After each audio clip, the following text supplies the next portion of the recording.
In a few moments, War Blunder, presented by Dan Robinson McSnow.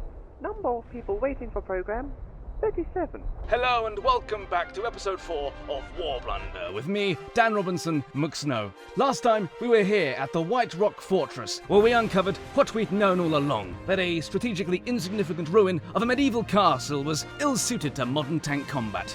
In this episode, we try and uncover the Battle of Normandy and use never-seen-before archive footage to discover why what happened the way it did, and how that happened. Follow me as we revisit the location of this infamous battle.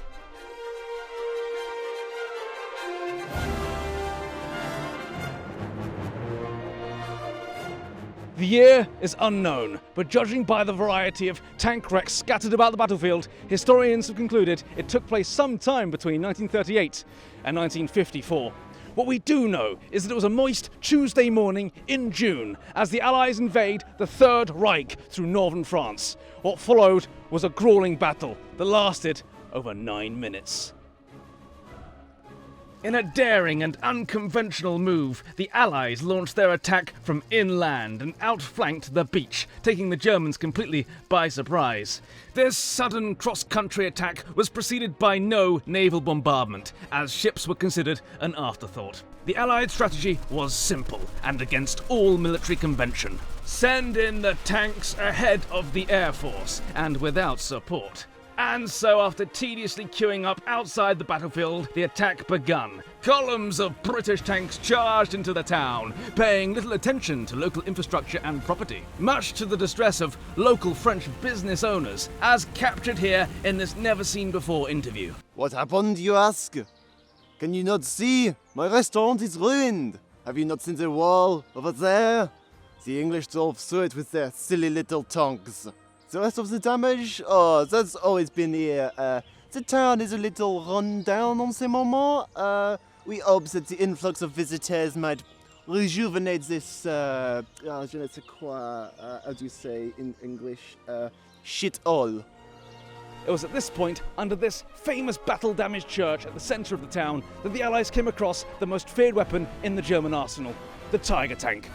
With impenetrable armour and the best gun in the entire world, it was the most fearsome tank ever built, and able to win wars all by itself, and thus it was every German commander's dream vehicle. A fact made clear to the Allies, as almost every tank they came across was in fact a Tiger. Go on, tell them what happened, Corporal.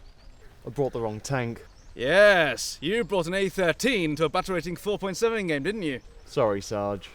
Yeah, well, sorry doesn't kill tigers, and neither does a 2-pounder pop gun, as it turns out. But the Corporal here had a good idea. Tell him your good idea, Corporal. Reverse. Reverse? And how did that go in a British tank? Not great, Sarge. We're meant to be defending France with that, not invading it. Patron. Oh, here we go. Come on, Corporal. I'm now joining a young team of archaeologists as they dig up a site here in Normandy. Hello, Alexander.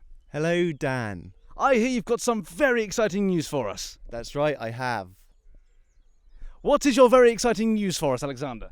Well, Dan, if you look back here at our dig site, you'll see that we have uncovered what I personally believe to be the turret of a Mark V Panzer. Wow, and where we're standing now would have actually been the British spawn, if I'm correct. Yes, Dan, that is correct. Now, what we believe happened is that the crew abandoned her after running out of ammunition, and then later on trained to be pilots in the German Luftwaffe. Wow, and what makes you think that, Alexander? Well, it's all just guesswork, really, Dan. You know the format. We'll be catching up with Alexander and his Panther tank later on, but first, we're back on the front lines on D-Day. The Allied advance into the town has halted as units begin to suffer heavy losses. This, however, allows the Allies to call in much-needed air support to hammer German positions. Many of these unexpected night bombers hit residential houses before they dropped their bombs. However, with the American bombers attacking by day and the British bombers attacking by day, the Allies are able to wear down the German defenders. But before long, they deploy the advanced Focke-Wulf 190 fighter plane. how did we end up here, you say? Well, it's quite a funny story, really. First thing I remember is being in the air. Don't remember the takeoff, which is unusual, as normally there's a horrendous crash on the runway. Nor do I remember flying to France. That's usually the boring bit. One moment I was in my hangar, painting my kite, the next over Normandy. Then, the predictable happened, and Bally Jerry spawned above us, popped out of nowhere, and put a hole right through our left wing, of all places. I was hoping Bernard here would fulfill his role as a rear gunner, but he was shot unconscious by the rotter, which didn't help as that's when the fire broke out, you see. Now, I was of the opinion that the aircraft was still 100% airworthy, but was forced to jump out after just 10 seconds. That's when you chaps caught up with us. Speaking of which, hands up, Bernard. I'm now once again joining Alexander back at the dig site. What have you uncovered, Alexander? Well, Dan, I'm actually quite disappointed with our findings so far. Oh. You see, what we previously expected to be the remains of a Panzer V, better known as the Panther, as you might recall, has turned out to be this piece of, we believe, 4th century BC pottery from the Roman Empire. Now, what's given me that impression is this intricate little engraving you might see back there. Do you see that? Yeah, I see that. That we think that might mean it's from the Roman times. But I ain't really interested in that, so I'm just going to get rid of it, really. Oh, what happened next really changed the course of the battle, and indeed the entire war, as the glorious German panzer divisions captured this famous lighthouse, a strategic strongpoint and obvious objective for any battle-hardened commander. As the Allied tickets ran out, the Germans occupied the town once again and started reinstating law and order over any resistance. Oh, sacre bleu, what are you doing, you basement-dwelling German weirdo?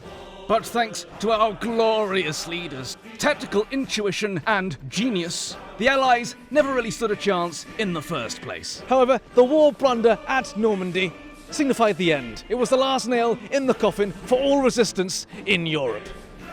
As ever on War Blunder, we can learn nothing from history really, as modern combat is just so different, with helicopters and missiles and thermal imaging cameras and Führer knows what else. Anyway, from all of us here at the War Blunder team, auf Wiedersehen! Next up on BBC4, Nazi megastructures and how they're made. And later, it's an evening of soaps with a double bill of Coronation Strasse and Ostenders. When I first became king, the people loved me. Your people are hungry, Your Grace. But now, they despise me. I didn't vote for you. It can only be one thing, my hair. One day you'll lose the crown. Once it was thick and it brought great joy to the people, but now I look more like a priest than a king, and so I wander into the dark forest, knowing by strict convention they almost always contain a haggard old witch flogging potions. I pray one such concoction will stop me losing my crown. There she is, a witch. That or I've crossed into Wales by mistake. Either way, I approach carefully. Double, toil and trouble. Who is it that approaches? You don't have to speak to me like that, old hag. I'm not a tourist. Oh, I beg your pardon, Your Grace. I haven't had much business recently, with all the uncertainty regarding the crown. She knows. This witch is powerful indeed. Anyway, how can I be of assistance this fine evening? Ah, yes. Well, it is something of a sensitive matter. Well, 2 out of 3 men will experience some form of male pattern baldness by the time they're 35. Would you have a potion to solve this affliction, old hag? I can't be seen queuing outside the apothecary, and I hear prevention is key. No, you don't want a potion, mate. No. What you want is keeps. You can get it delivered easily every 3 months, and the people won't know a thing. Ah, this is great.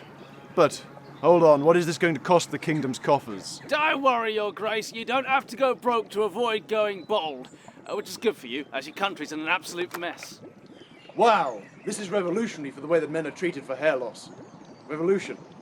I must get back to my kingdom. Oh, remember that keeps treatments take 4 to 6 months or more to start seeing results. Though I doubt your reign's gonna last that long. Yeah, still, you'll have a lovely head of hair when you're beheaded. My people, I have returned. Your king's crown is thick and plentiful. All of your worries are now There he is! Get him! over. Oh dear. Rebellion! Kill the tyrant king! Oh, follow that magnificent head of hair!